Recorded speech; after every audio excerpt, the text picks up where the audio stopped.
9:30 en punto de la mañana, 8:30 en las Islas Canarias. Esther Muñoz, muy buenos días. ¿Qué tal? Muy buenos días. Gracias por acompañarnos un día tan importante como este, aunque hay días que ya todos los días son importantes en cuanto a las noticias se refiere. Usted es la vicesecretaria de Sanidad y de Educación del Partido Popular.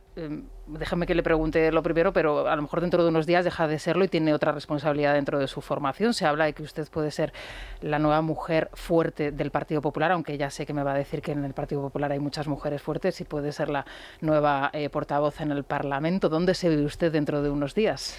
Mira, Rosana, yo no he preguntado nunca cuándo me han puesto en un sitio, y también me han quitado de puestos, y tampoco he preguntado por qué. Y yo lo único que pido a mi partido y le pido al presidente Feijóo es que me permita seguir trabajando para que Pedro Sánchez deje de ser presidente del gobierno, en el puesto que sea, y ya sea la dirección nacional, ya sea como presidenta provincial, ya sea otra vez como afiliada de base que va a los mítines a poner sillas. Yo quiero trabajar y contribuir a que este país tenga un gobierno decente y en el que no esté Pedro Sánchez. O sea, que donde me pongan, haré y daré lo mejor de mí misma para que eso sea posible. Sabía que no me iba a responder, pero bueno, me imagino que dentro de unos días tendremos la comunicación oficial. Entre otras cosas porque no sé nada.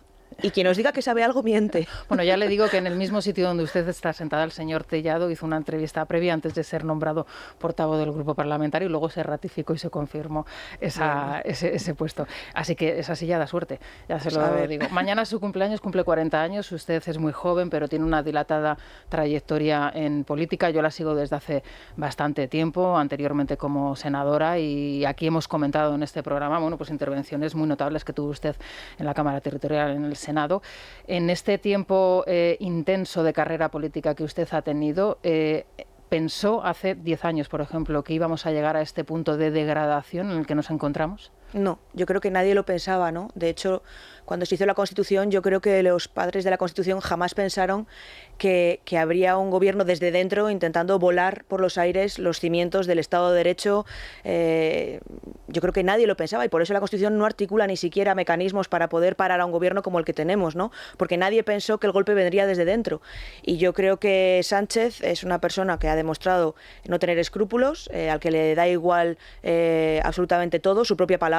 Yo creo que es lo que tiene que tener un político, fundamentalmente es palabra. A él le da absolutamente igual, y por tanto jamás pensé que llegaríamos a tener que defender cosas que teníamos ganadas, ¿no? Como es una democracia liberal, como es el imperio de la ley, nadie está por encima de la ley, la soberanía está en el pueblo y no en una mayoría parlamentaria. Son cosas que teníamos dadas, que yo estudié en Derecho, en Constitucional, y que ahora estamos planteándonos, ¿no? Yo creo que nadie lo pensaba. Enseguida le voy a preguntar sobre dos temas de actualidad, y ya voy a dar paso, lógicamente, a todos los compañeros. A Pablo Planas, que le tenemos en Barcelona, no lo está viendo, pero por supuesto él también intervendrá. Simplemente le quería preguntar sobre unas cifras que aportaba hace no demasiado tiempo la Fundación del BBVA sobre la percepción que tienen los españoles de los políticos. El 63% de los españoles, y esto es un estudio realizado antes de que saltase toda la corrupción en torno al sanchismo, a Sánchez familia, etcétera, etcétera, considera que los partidos políticos no les representa adecuadamente. ¿Ustedes, en el seno de su partido, hacen una lectura crítica de la situación y de la percepción que tienen los ciudadanos españoles del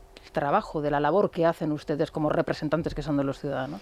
Bueno, yo creo que es evidente que estamos en una legislatura muy complicada en la que es muy difícil meter ciertos temas, ¿no? El Partido Popular intenta presentar leyes que, por cierto, están todas paralizadas por la mesa del Congreso, y dar una alternativa, y tenemos ahí la ley de vivienda, tenemos la ley del suelo, tenemos la EBAU común, tenemos cuestiones sanitarias, y vamos presentando cosas, ¿no? Pero es evidente que estamos en una legislatura en la que, claro, todos los días te levantas con una cosa nueva, indescriptible, ¿no? De repente tienes una reforma para quitarle el poder a los jueces, dárselo a los fiscales, que estén con el gobierno. O sea, es muy difícil. Y yo también entiendo que el que se levanta en su casa y sigue compartiendo piso a los 40 años, y el que no se puede comprar una vivienda, y el que no se puede ir a vivir fuera de casa de sus padres, y el que es un trabajador pobre, que no llega a final de mes y ve a los políticos hablar de la corrupción y, por otro lado, no hablar de los problemas de la gente, pues yo entiendo que la gente se harte, evidentemente, y creo que es necesario un cambio de gobierno en el que se pueda volver a hablar de lo que importa a la gente. Lo que pasa es que tenemos un gobierno volando el Estado de Derecho, y es muy difícil, reconozco que es muy difícil. Hemos conocido hace unos instantes un audio de una situación que se produjo ayer en una emisora de radio, en la cadena SER. Voy a reproducir de nuevo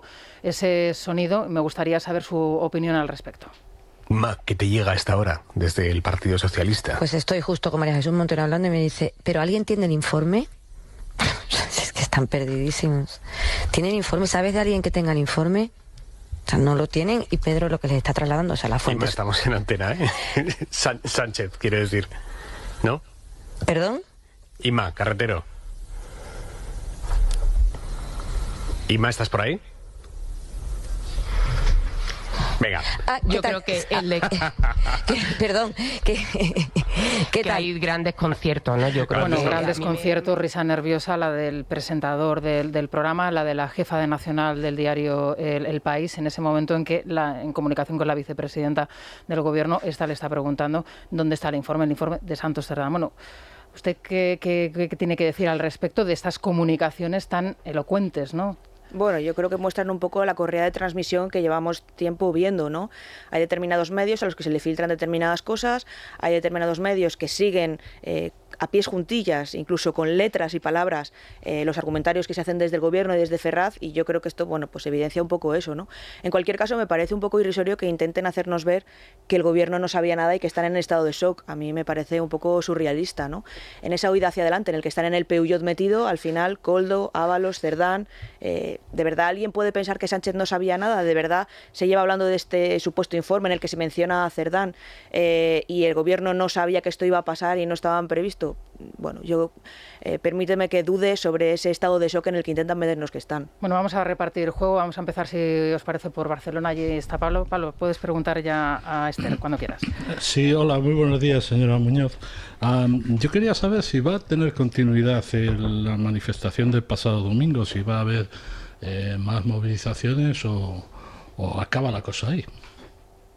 Bueno, yo creo que vamos a ver cómo se van sucediendo los acontecimientos. Es verdad que estamos en unos momentos en los que el otro día, por ejemplo, a las 11 de la mañana había ya muchos grados en Madrid y es muy difícil en esta época del año, pues a lo mejor pedir a la gente ese tipo de esfuerzos, pero en cualquier caso es evidente que el Gobierno está en una huida hacia adelante en el que necesitan seguir insistiendo en todas estas medidas que están tomando y, por tanto, pues veremos si es necesario seguir saliendo a la calle. Nosotros no descartamos absolutamente nada, por supuesto. Paco. Sí, bueno, evidentemente España está siendo un ejemplo de cómo se destruyen las democracias desde dentro. Lo hemos vivido en otros países y ya algunos de los excesos inmigrantes nos advertían que venían del futuro y aquí está ocurriendo exactamente lo mismo. ¿Cómo se prepara el Partido Popular ante un escenario de una agonía de un gobierno con unos socios que viven de la debilidad del gobierno y lo van a sostener? No ya solamente los independentistas, sino, por ejemplo, el nuevo responsable del PNV dijo que hasta que Sánchez no tome cualquier iniciativa, ellos van a seguir apoyándolo, pase lo que pase. Ante esa dinámica, ante esa agonía, ante ese proceso, ¿qué estrategia va a salir el Partido Popular? Porque es evidente que la solución no va a venir de un cambio de mayorías dentro del propio Congreso. Me gustaría conocer un poco cuál es la estrategia de su partido al respecto. Bueno, es evidente que estamos en una regresión democrática, que estamos en una situación iliberal en el que se da una paradoja, y es que cuanta más corrupción sale del Gobierno, más se fortalece esa unión entre los socios, ¿no? Exactamente como decías, porque los socios ven que en cuanto más débil es Pedro Sánchez, más le pueden sacar. Ayer yo le decía a Bolaños, ¿no?, que se van a mantener hasta 2027, no por ambición, que también, sino por necesidad, porque necesitan seguir usando al Estado para poder defenderse, necesitan seguir usando a la Fiscalía General del Estado, a la Abogacía General del Estado, necesitan seguir usando al Tribunal Constitucional para poder defenderse de toda esta corrupción que estamos conociendo. Y lo van a hacer con el inestimable apoyo de sus socios, porque, insisto, cuanto más débil está Pedro Sánchez, más se van a aferrar a él, más le van a mantener, porque más pueden sacarle, ¿no? Y por tanto, esta legislatura, bueno, el inicio de Pedro Sánchez como presidente del Gobierno comenzó con una mentira, ¿no?, que era que se quitaba un gobierno por corrupción. Eso nunca fue el motivo. El motivo era darle el gobierno a una persona que sabía, los independentistas, que les iban a dar parte de lo que ellos pedían, ¿no? Feijóo no es presidente, entre otras cosas, porque nunca aceptó muchas de las cosas que pedían los independentistas, ¿no? Y por tanto, ¿nosotros qué vamos a hacer? No desfallecer, prepararnos, seguir preparados, trabajando, tener previsto todas las cosas que vamos a hacer cuando lleguemos al Gobierno. El presidente Feijóo ya ha anunciado unas cuantas de ellas. Hay que hacer muchas reformas porque han ido debilitando todos esos pilares o todos esos contrafuertes que hacen que el Estado de Derecho permanezca, y va a haber que reconstruir muchas de las cosas que ha quitado Pedro Sánchez. Para eso necesitamos una mayoría holgada para poder llevar a cabo todas estas reformas cuando lleguemos al Gobierno, y vamos a seguir insistiendo en ello. Lo que tenemos claro en el Partido Popular es que solo tenemos un objetivo y no vamos a mirar ni a izquierda ni a derecha, que es quitar a Pedro Sánchez. Yo entiendo que hay otros que tienen otros objetivos. Nosotros, el objetivo es quitar a Pedro Sánchez y devolver a este país ¿Pero son conscientes que las próximas elecciones probablemente no se celebren con las mismas reglas que se han celebrado hasta ahora? Bueno, yo no sé si eso va a ser así. No podemos descartar nada, porque estamos viendo que Pedro Sánchez está totalmente desatado y le da exactamente igual todo, ¿no? Con relación al Poder Judicial parece evidente, dadas las iniciativas que están tomando de reforma en acceso a la carrera, de la dependencia que el fiscal general mande sobre la UCO, etcétera, etcétera. Por tanto, en muchos ámbitos va a hacer así. Se están produciendo regularizaciones de migrantes provenientes fundamentalmente de Marruecos, etcétera, etcétera. Es decir, se están dando cambios que probablemente nos enfrentemos a un escenario en que las elecciones, a diferencia de lo que ha ocurrido desde el 77 en adelante, no vuelvan a ser sobre las mismas reglas. ¿Ustedes qué van a hacer en ese respecto? Bueno, pues trabajar para convencer a una gran mayoría de españoles para que nos den una mayoría para evitar todo eso. Evidentemente nosotros todo lo que hagamos va a ser dentro de la democracia. Somos conscientes de que tenemos enfrente a un populista. Somos plenamente conscientes, pero nosotros no podemos convertirnos en unos populistas para luchar contra otro populista y por lo tanto lo que tenemos que hacer es convencer, persuadir y que los españoles vean la gravedad de la situación en la que nos encontramos y de que necesitamos una mayoría parlamentaria que nos permita revertir todas esas voladuras que ha hecho el gobierno de Sánchez para volver a tener una democracia plena, liberal, en el que hay unas reglas de juego para todos y que que se cumplen, ¿no? Eso es lo que... Sí, vamos a unas elecciones que van a ser un plebiscito entre Sánchez y el Estado de Derecho. Y la cuestión es qué hacer si nos ponemos en la hipótesis que todos deseamos, que es que esas elecciones supongan el fin de Sánchez. Entonces, no sé, el Partido Popular, entiendo que por algo que comentaba antes, que estoy totalmente de acuerdo, que es que a la hora de diseñar la Constitución, los padres constituyentes, pues confiaban en cierta buena fe, decencia de los gobernantes, que sucede no solo aquí, en todas las democracias. Las constituciones no pueden ir al detalle. Pero una vez que ha pasado lo que ha pasado, el Partido Popular cree que debe liderar un programa regeneracionista, más allá de las puras reformas, sino de introducir reformas de calado en la Constitución, que necesitarían el apoyo de más partidos, evidentemente, para evitar que esto vuelva a pasar. Eso por un lado, en el caso de, como decía, de la hipótesis que todos deseamos de que las elecciones supongan el fin de Sánchez. Y si sucede por factores como los que ha comentado Paco, que no hay que desdeñar, que en esas elecciones se vuelva a repetir un resultado muy similar, muy ajustado como en el 23 de julio de hace 2 años y Sánchez puede con sus socios reeditar, ¿en qué situación quedaría España? Y si el Partido Popular también se plantea esa hipótesis, que todos queremos pensar que es menos probable, pero que puede pasar. Bueno, es evidente que va a haber que hacer una legislatura reconstituyente, ¿no? Porque se han eliminado muchas cuestiones que todos dábamos por hechas y que estamos viendo cómo estamos retrocediendo, ¿no? Un inciso. Ayer yo escuchaba unas declaraciones de Yone Belarra y también de Irene Montero que me resultaron bastante chocantes, ¿no? Decían, ¿cómo es posible que en España se pueda sentar en el banquillo al fiscal general del Estado, ¿no? No, perdona, es que en una democracia a cualquier persona se la tiene que poder sentar en el banquillo, ¿no? O sea, estamos retrocediendo en una regresión y es en lo que está la izquierda de este país, ¿no? En que unos pueden ser juzgados y otros no, en función de su filiación política. Es muy grave todo lo que estamos viendo. Es nuestra obligación estar preparados para todos los escenarios. Es nuestra obligación estar preparados y trabajar para que se produzca el primero y no el segundo. Es decir, trabajar con todo el ahínco posible sin distraernos, porque muchos quieren que nos distraigamos, y yo creo que es importante que no nos distraigamos, de convencer y de presentar una alternativa seria, rigurosa, que convenza a la gente, que ilusione también a la gente, pero siendo conscientes también de que tenemos que decir a la gente la gravedad de lo que estamos viviendo, ¿no? Sabéis que llevo educación en el partido, me reúno con muchos sectores, profesores universitarios, profesores de colegios, psicólogos, y a mí me duele mucho y me alerta mucho que me digan, los niños y los jóvenes llegan a las universidades sin comprensión lectora.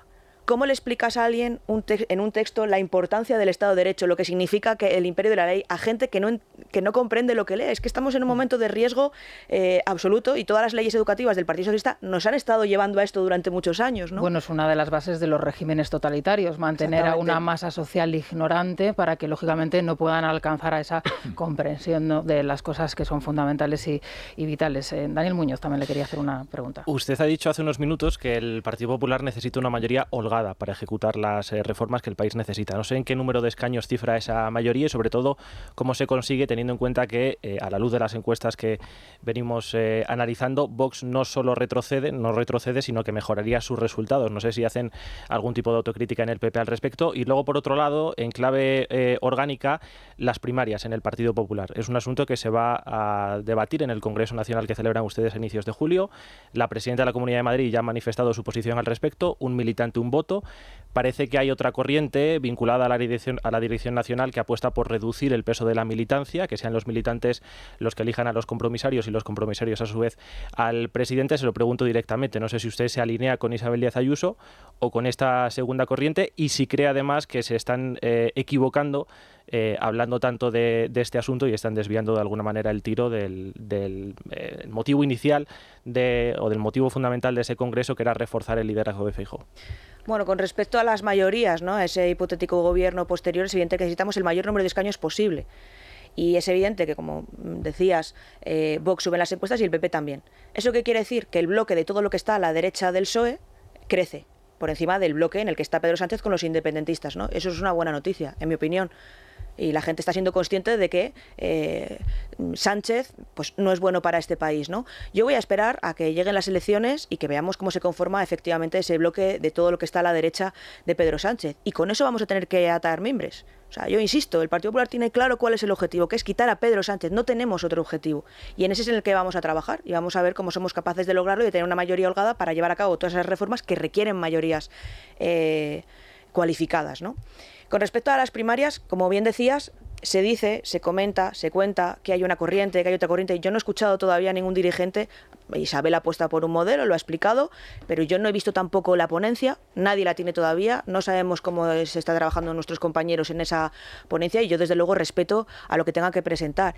Es evidente que tenemos un modelo ahora mismo de primarias en el que pasó algo muy curioso, que es que en su momento cuando se comenzó, los afiliados votaron a Soraya Sáenz de Santamaría y después los compromisarios votaron a Pablo Casado. Yo creo que es evidente que hay que aprovechar el Congreso para ajustar determinadas cuestiones. No parece razonable, ¿no?, que los afiliados voten una cosa y los compromisarios voten otra. Entonces vamos a ver efectivamente qué trabajo nos muestran nuestros compañeros, los que están trabajando en la ponencia de estatutos, antes de comentar, porque yo creo que es importante, ¿no?, también tener un respeto al trabajo que están haciendo. Y yo, más que de corrientes, porque es verdad que esto está más en la prensa que lo que estamos comentando los propios. Yo es la primera vez que hablo sobre esto de las primarias. Yo estoy centrada en hablar de Pedro Sánchez, pero yo entiendo que en prensa pues estas cosas gustan, ¿no? Pero yo no veo a la gente del Partido Popular hablando de esto. Es más, creo que la gente que nos oye en sus casas le parece surrealista que estemos hablando de las primarias del PP, ¿no? O sea, es una cuestión muy interna de cómo nos regimos nosotros en nuestra casa, pero la gente lo que quiere saber es qué vamos a hacer, como efectivamente habéis preguntado, para quitar a Pedro Sánchez, ¿no? Y por tanto yo no le doy más importancia. Estamos hablando de un Parlamento donde nos hemos tenido que acostumbrar, desgraciadamente, a ver a un grupo parlamentario que es el brazo político de una banda asesina sentado en el hemiciclo, donde nos hemos tenido que acostumbrar también a ver a determinados representantes de partidos que han dado un golpe al Estado y además recientemente con normalidad y además imponen una serie de normativas en el Congreso, como es el caso, por ejemplo, de los pinganillos. Me estoy refiriendo a los grupos parlamentarios independentistas. Nos hemos acostumbrado, desgraciadamente, a cosas que en teoría deberían ser anormales, a que forme parte de nuestra normalidad. Con esto me refiero a también el umbral de la ética y de la moral, ¿no?, de todos en este aspecto. Nos acostumbraremos a ver a dos secretarios de organización del Partido Socialista en el grupo mixto porque han sido, bueno, pues expulsados de la propia formación por la situación que les ha llevado a ese punto, por esa corrupción. ¿Hasta qué punto también ese valor o ese umbral de la moral y de la ética se ha podrido, ¿no? Me contaban que este fin de semana en Milagro, que es la ciudad natal, la villa natal de Santos Cerdán, el señor Santos Cerdán con su familia estaba muy jocoso y como un pichi, me relataban, celebrando la fiesta de la cereza. Y tan tranquilo y tan pancho, ¿no? Es decir, una persona que está ahora mismo en los titulares en todos los periódicos, que está a un paso probablemente de ser imputado, estaba celebrando y haciendo una cata de bizcochos caseros, ¿no?, de cereza. ¿Ustedes esto lo perciben? Bueno, yo creo que dime de qué presumes y te diré de qué careces, ¿no? Es decir, a lo mejor es una exageración para demostrar yo estoy perfecto, no pasa nada, conmigo no va, ¿no? El lema que utilizamos para la concentración del otro día era mafia o democracia, y no es una hipérbole escogida al azar, ni es... Lo que distingue a un vulgar delincuente de la mafia es precisamente la chulería y la impunidad con la que se mueve, ¿no? Y eso es lo que estamos viendo. Tú relatabas el episodio de este fin de semana, ¿no? Esa chulería, esa impunidad, estoy en la plaza del pueblo, me da exactamente igual todo, a mí no me va a pasar nada, nosotros controlamos. Y yo creo que eso es precisamente lo que hace la mafia, ¿no? Presumir de soy intocable, que es un poco lo que están haciendo. Yo no me he acostumbrado a escuchar a Maite Ipurúa dar lecciones de periodismo íntegro. Una persona que dirigía un periódico que señalaba a compañeros míos y de otros partidos, a personas que defendían la libertad en País Vasco y a periodistas, para que fueran asesinados por la... Yo no me he acostumbrado y no me voy a acostumbrar. No me voy a acostumbrar. La verdad importa y los valores importan y la moral importa. Sánchez en 2016, cuando se intentó presentar al gobierno y se frustró y no consiguió con Ciudadanos y volvimos a elecciones, entendió muy bien que habíamos dejado una política de partidos por una política de bloques. Y en ese momento él se conjuró para blanquear a todo aquello que él necesitara para poder gobernar. El resultado de estas elecciones de 2023 hace 10 años hubieran dado imposible un gobierno como el que tenemos. Porque el PSOE jamás se hubiera planteado acudir a Bildu, acudir a Junts, acudir a partidos golpistas. Sánchez en 2016 fue plenamente consciente de que si quería ser presidente del gobierno iba a tener que blanquear a todo. Y lo ha hecho. Y lo ha hecho. Pero eso no quiere decir que los demás nos acostumbremos. Yo desde luego no me voy a acostumbrar. Bueno, Silvia Ribeiro, buenos días. Buenos días, de nuevo, Rosana. Los oyentes me imagino que estarán ahí muy animados, ¿no?, con la presencia de Esther aquí en el estudio. Y sí, tanto que tal. Buenos días, doña Esther. Está usted en la lista de los diputados favoritos de nuestros oyentes, vaya eso por delante.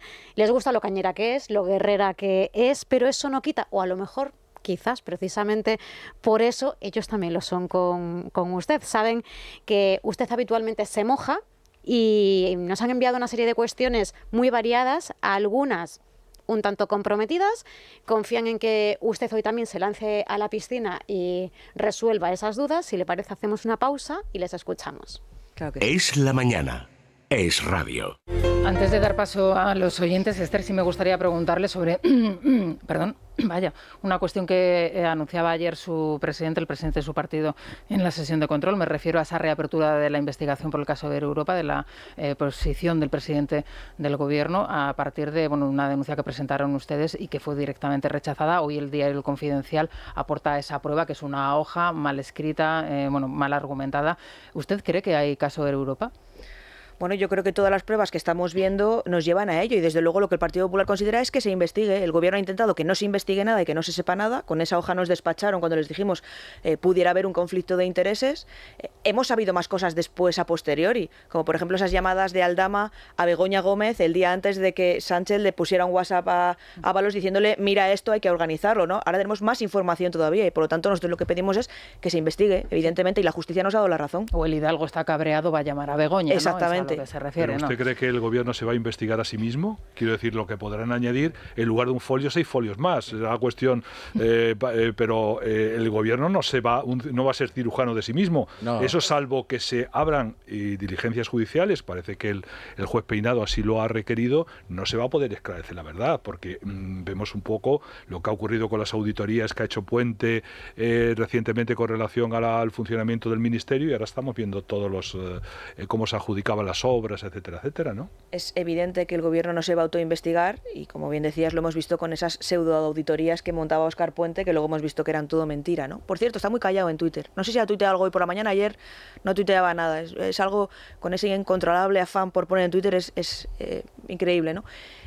Pero hay veces que tienes que acabar cuestiones administrativas antes de ir a los tribunales y los tribunales te exigen que acabes y que agotes las vías administrativas y por tanto seguimos los pasos, pero es evidente que... ustedes están agotando la vía administrativa para ir a otra. Que es lo que nos exigen para ir y de hecho el Tribunal Superior de Justicia lo que dice es hágase esto y luego se puede seguir.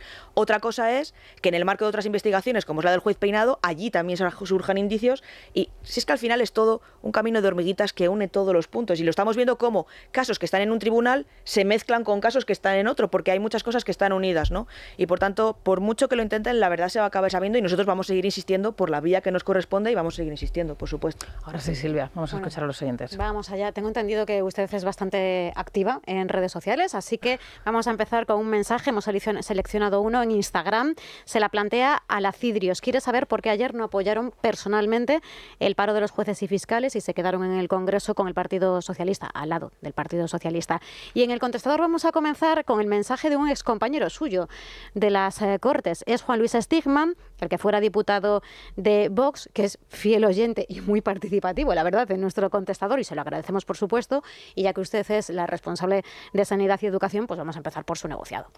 Y el PP está dispuesto a soportar que en la Agencia Estatal de Salud Pública pongan como director al doctor Simón, con 133.000 muertos a cuestas, habiendo dicho previamente que solamente habría algunos casos. ¿Cómo es posible que teniendo 3 carreras universitarias, la exigencia del catalán, del euskera, en menor medida del gallego, del valenciano, pronto del asturiano o el bable? Es decir, que ¿para qué me vale tener tantas carreras en educación si después, como andaluz, necesitaría, para tener derecho a trabajar en esas comunidades, tener esos títulos de la lengua? Es decir, discriminación por razón del lugar de nacimiento. Si van a poner fin a la invasión de la inmigración ilegal que tenemos y devolver a los menas a sus países con sus padres, si van a acabar con las ocupaciones y hacer como ha hecho la señora Meloni y meterlos en la cárcel, si van a reducir gastos y bajar impuestos. En sus últimas declaraciones usted dijo que todos tienen el objetivo de sacar a Pedro Sánchez del gobierno. ¿Usted cree que Vox también? Me gustaría preguntarle a la señora Muñoz si ella también cree en el discurso centrista del señor Feijóo. Es decir, si ve más factible la absorción de 600 o 800.000 votos del PSOE antes que intentar devolver al redil a los 3 millones de votantes del PP que se fueron. Lo de sacar de nuevo al Rajoy de su zona de confort, ¿para qué lo sacan? ¿Están todos de acuerdo? Porque ahora me han dejado a mí sin tener a quién votar, porque el del caballo se ha bajado para chapurrear no sé qué, que parecía francés. Comentarle a mi paisana que cuando estuvieron aquí en el pueblo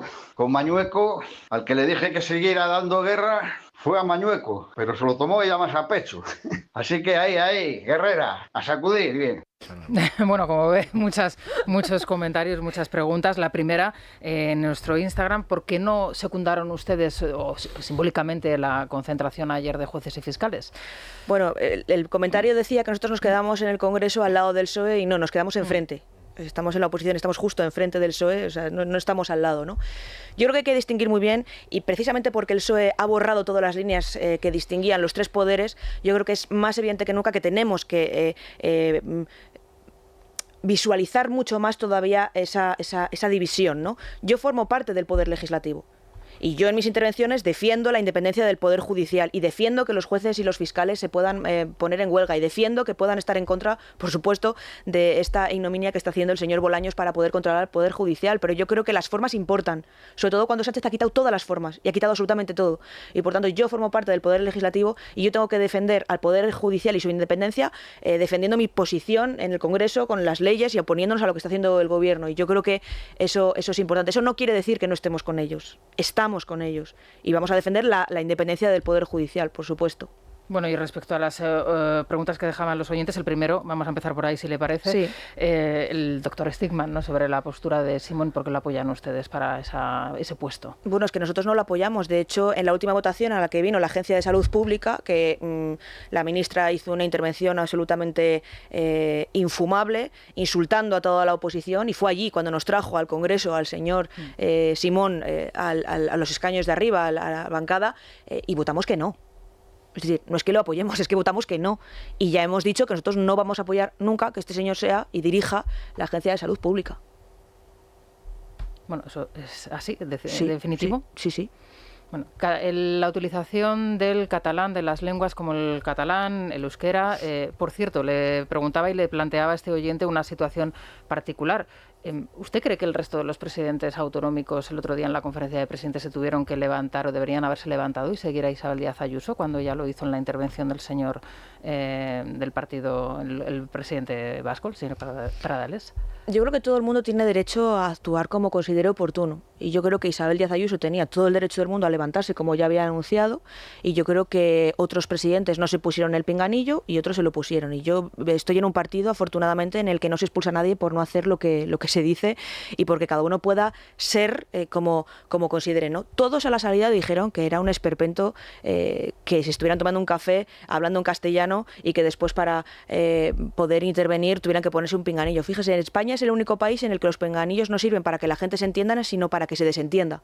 Y el Partido Popular ha dicho que está completamente en contra de esta situación, pero yo quiero también dar libertad a que todo el mundo lo haga dentro del partido como considere, ¿no? Yo creo que tenemos que respetar la forma de ser de cada uno, ¿no? Ustedes tienen mayoría en el Senado, ¿por qué no aplican esa norma? En el Senado no se ha cambiado absolutamente nada.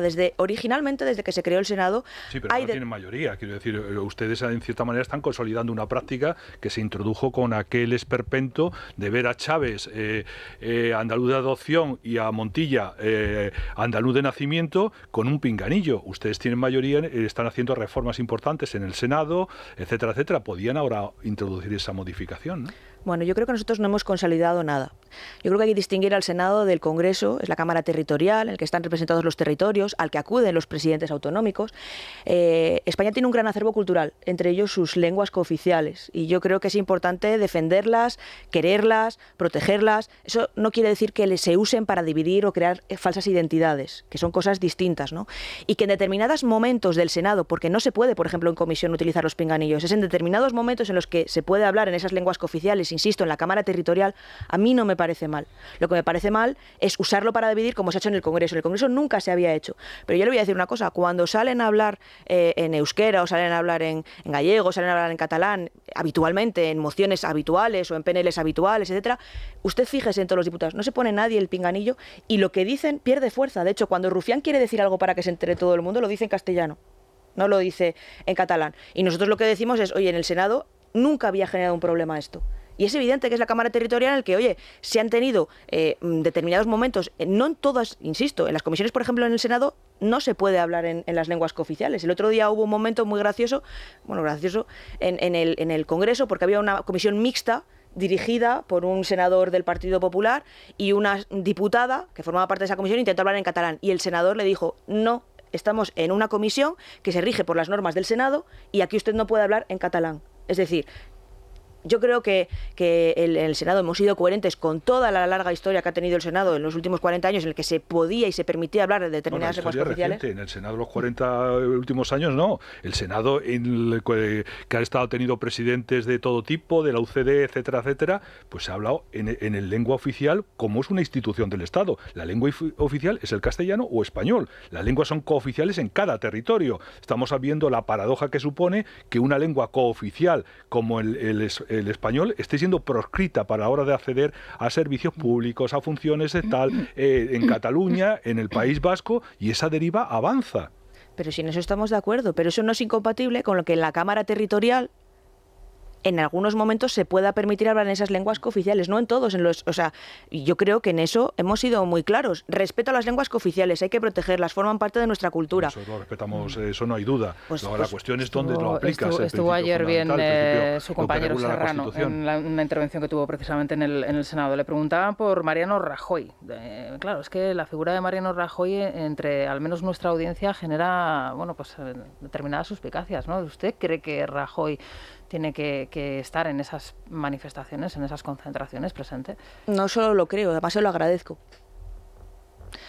Yo creo que este país necesita una gran mayoría en el que estemos todos los que no somos socialistas, y en esa gran mayoría hay gente de muchos perfiles, de muchos, y yo quiero concitar a todos con un objetivo común. Pero hay mucha gente entre nuestra audiencia y gente que no nos escucha otras emisoras, que considera que si estamos en la situación en la que nos encontramos desde hace 7 años con el presidente del Gobierno, Pedro Sánchez, al frente, es porque Mariano Rajoy no dio un paso adelante y dijo, ahí lo tenéis. ¿Por qué se le dio esa oportunidad? Bueno, pues a mí, yo respeto la opinión de todo el mundo y las querencias y creencias de todo el mundo. Yo insisto, creo que tenemos distintos perfiles, todos son necesarios. Creo que tenemos que aunar y armar una mayoría en el que a lo mejor no nos miremos tanto a nosotros mismos, sino que veamos el objetivo que tenemos todos. Yo agradezco al presidente Rajoy y al presidente Aznar, que también estuvo en la concentración del pasado domingo. El presidente Rajoy hizo cosas muy difíciles en un momento muy complicado de nuestra democracia, donde podíamos haber sido rescatados. menos. Y España hoy sería distinta. Y yo quiero agradecer el trabajo que hizo. ¿Se podían haber hecho las cosas de otra manera? Sí, a toro pasado todos hubiéramos hecho las cosas de otra manera. Pero yo creo que en estos momentos lo principal es unirnos en torno al objetivo de quitar a Pedro Sánchez y no tanto en mirarnos a nosotros mismos. Es mi opinión. ¿Y por qué no estuvo en esa concentración Pablo Casado? ¿Podría haber estado? ¿Tendría que haber estado Pablo Casado? Yo desconozco si tenía otros planes, si a lo mejor no podía estar, no lo sé. Esa concentración era para todo el mundo y yo creo que hubiera sido bienvenido si hubiera venido a la concentración, por supuesto.